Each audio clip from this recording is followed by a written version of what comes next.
ஒரு side meditation பண்ணிட்டு clean பண்றோம் நம்மளோட உடம்புல பாய்சன். இன்னொரு சைடு நம்மளுக்கு தெரியாம பழைய மைண்ட் செட்னால மறுபடியும் பாய்சன் சேர்த்து வைக்கிறோம். ஸோ ஒரு 100 ரூபாய் சம்பாதிக்கிறோம், 90 ரூபாய் செலவு பண்றோம். எங்க இருக்கு? எவ்வளவு சம்பாதிக்கிறீங்க? எவ்வளவு மிச்சம் ஆயிட்டு இருக்கு? 10 ரூபாய் தான் மிச்சம் ஆயிட்டு இருக்கு.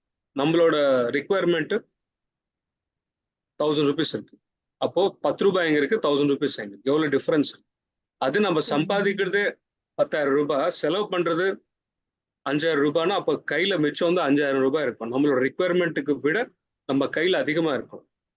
அந்த மாதிரி எனர்ஜி டைனமிக்ஸ்ல நம்ம ஃபாலோ பண்றது இல்லை. அந்த மாதிரி எனர்ஜி டைனமிக்ஸ் நமக்குள்ள அந்த மாதிரி நடக்கல.